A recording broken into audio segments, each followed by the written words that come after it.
Bienvenue sur la radio du cinéma au lendemain d'un grand moment que nous avons vécu ici à Grignan, devant la façade du château. Puisse l'âge de la haine finir, correspondance entre Stefan Zweig et Romain Rolland, interprété par Stefan Wojtowicz, bonjour. Bonjour. Et Thierry Frémont. Bonjour, bonjour. Et alors ce qu'il y a de terrible et de merveilleux à la fois à Grignan, c'est que c'était hier soir. Et ça s'est en allé avec le Mistral. Vous allez repartir cet après-midi. Et quelque part, on était privilégiés d'être dans cet espace, d'être ici pour le festival. Et on a semé dans le vent. Exactement. Les graines d'une belle parole importante. Et c'est ça qui est quelque part aussi merveilleux dans ces rendez-vous, j'allais dire éphémères, comme ceux du théâtre aussi, même si le théâtre peut être répété. Là, c'est vraiment une unique représentation. Et je me sens très très privilégié à nouveau d'avoir été là hier soir, parce qu'on en sort bouleversé. On va resituer, pour ceux qui n'étaient pas là, on va quand même les impliquer. On va rappeler donc cette correspondance qui se situe donc dans les deux guerres mondiales. Ça commence un peu avant la Première Guerre mondiale et voilà. Presque prolonge jusqu'à pendant la Seconde Guerre mondiale. Pendant la Seconde. Entre donc Stefan Zweig autrichien, Romain Rolland français, européen convaincu. Et que se passe-t-il justement entre ces deux personnages? Dites-le nous. Il y a d'abord l'admiration d'un jeune homme pour un grand auteur, un grand écrivain, un grand penseur, qui est Romain Rolland. Et il se trouve qu'une correspondance va naître parce que Romain Rolland, je pense, est touché par la plume de ce jeune homme et ce qu'il lui dit. Et oui, il y a une quinzaine d'années de différence entre eux, hein, c'est ça. Romain Rolland, 15 ans aîné de Zweig. On parlait hier soir de ça, mais c'est assez extraordinaire, ces correspondances qui aujourd'hui n'existent plus. Ces auteurs qui communiquent, des vraies amitiés qui naissent par l'écriture, par ces courriers qui s'envoient. C'est assez merveilleux. Alors, peut-être qu'aujourd'hui, il y a des auteurs qui communiquent entre eux, alors peut-être par mail, mais c'est tellement beau parce que ces amitiés qui naissent des mots. Moi, je trouve ça assez magnifique, bluffant. C'est le principe du festival. C'est ça. Hein. Et la thématique du festival, c'est justement ce temps qui passe. Il y a des lettres qui donc ont un siècle parmi ces deux personnalités. Et on se dit que l'homme reproduit finalement les mêmes erreurs, n'apprend pas de ses expériences tragiques. C'est ce que dit Zweig, celui qui connaît l'histoire connaît le présent et le futur. C'est toujours les mêmes mécanismes qui se mettent en place, qui amènent toujours aux mêmes catastrophes. Et c'est comme si on ne tirait pas les leçons de l'histoire, ça se répète. Et on se sent tellement impuissant à la fin du spectacle. Oui, c'est magnifique cette fin. C'est les derniers mots de Zweig, un peu testament comme ça. C'est très bouleversant. J'espère en tout cas qu'on aura l'occasion, mais on dit ça chaque année, à chaque spectacle. On aimerait bien le revoir, on aimerait bien qu'il y ait une captation. On aimerait, mais bon. Oui, mais c'est ça qui est bien. C'est le théâtre. C'est le principe. C'est-à-dire il faut être là. C'est one shot, c'est maintenant. Les gens disent, j'étais là, je l'ai vu. C'est ici et maintenant. Et voilà. À Grignan. Et nous, on a cette espèce d'émotion là on vient faire ça pour une fois. On sait qu'il y en aura pas d'autres. Il y a un truc comme ça très puissant et puis un public très très aguerri à ce type d'exercice. Ouais. Oui, comme le dit Stéphane, ça peut pas se faire n'importe où. Hein. Il y a des publics qui seraient pas forcément réceptifs à ce genre de hauteur de propos qui pourrait lâcher un peu l'affaire. Puis ça reste de la lecture, hein, donc bon, ça peut être rébarbatif pour certains. C'est sûr. Et puis on le sait aussi, un petit extrait comme ça sur les réseaux sociaux, mal interprété. Et hop là. Voilà. Ouais. Quand vous avez reçu les lettres, évidemment, quand on commence à lire une lettre, on se met à la place de celui qui la reçoit, et il faut que vous transfériez entre celui qui l'a écrite.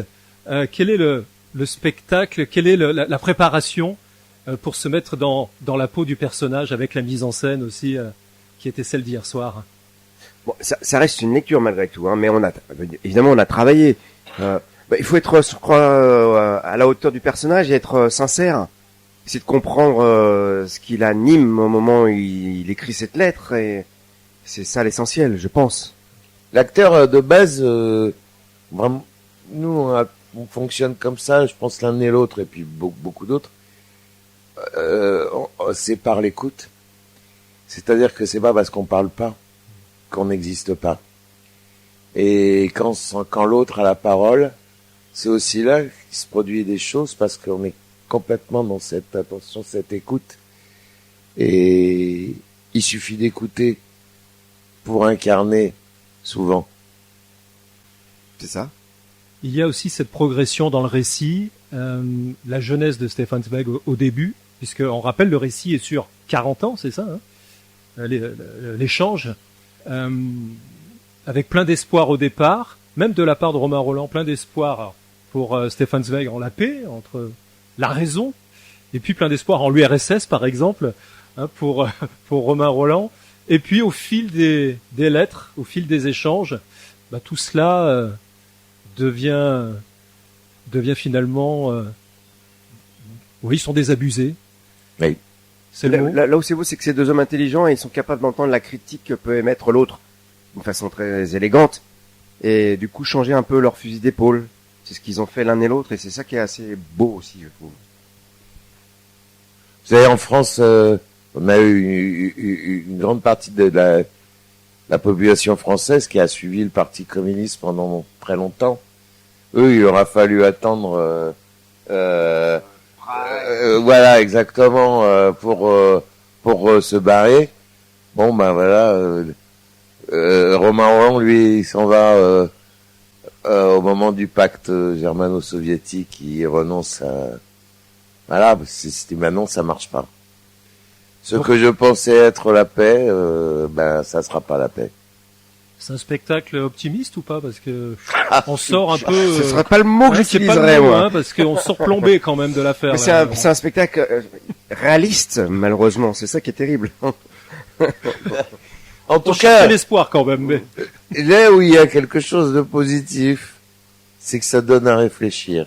Voilà. Voilà, pour notre présent, on peut se nourrir de ça, et déjà si on réfléchit un peu, bah on s'élève. On n'est pas en train de s'enfoncer. Ce n'est pas des textes qui nous enfoncent, c'est des textes qui nous élèvent, même s'ils ne disent pas des choses très optimistes sur l'avenir. Sur la condition humaine. Ouais. L'être humain, bien sûr, qui reproduit les mêmes... Pour chacun d'entre vous, avant de se quitter, un mot d'actu, d'envie. Thierry? Que dire? Bah, puisqu'on est dans le sud et que j'entends les grillons, je vais rester un peu dans le sud au début du mois d'août, puisque je vais jouer le spectacle que j'ai joué cette année avec Nicolas Vaude, qui s'appelle Une heure à t'attendre, qu'on a joué au Théâtre de Paris pendant 3 mois, et on va le jouer à Aise et à Ramatuelle. Donc, welcome à tous les spectateurs désirant voir le spectacle. Stéphane? Quant à moi, mon été est calme.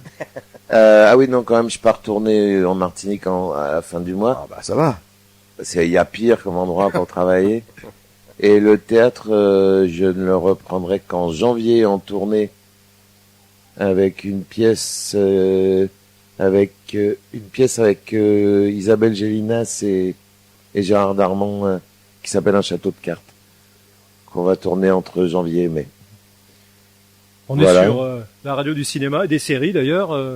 Dans ce sens, il y a des choses qui se profilent ou pas? Moi, j'ai fait un film, j'en ai fait 2 qui sont en attente, mais qui sont des films un peu d'auteur et un peu fragiles, qui sont en attente encore d'un très bon distributeur, mais qui sont 2 perles pour moi. Un film que j'ai tourné il y a 2 ans, qui est un film français, mais qui pourrait être un film belge, réalisé par Gilles Gravelot, qui fait partie de la bande d'Alexandre Astier de Kaamelott. Donc, il y a que des acteurs de Kaamelott dans le film, sauf moi. C'est un film qui s'appelle La Start-up, qui parle de la folie de notre monde, et c'est un super film, comédie très burlesque, très poétique. Et un autre film que j'ai tourné 1 an plus tard, donc il y a 1 an, qui s'appelle Les âmes en peine, qui pour le coup est un drame de genre assez violent mais magnifique, et qui lui aussi a en attente d'un bon distributeur, parce qu'en France malheureusement en ce moment, si on fait pas des comédies classiques, il est difficile d'être distribué et d'être produit déjà à la base. Stéphane? Il y a cette série France 2 que je tourne depuis 8 ans. On fait la 8e saison en Martinique, qui s'appelle Tropique Criminel. Donc on est absolument pas dans le cinéma d'auteur. On est dans une télévision populaire voilà, voilà, rien ne doit être méprisé, ni le cinéma d'auteur, ni la télévision, qu'on va dire populaire. Vous parlez d'envie aussi. Il y a des choses que vous auriez envie de jouer au cinéma.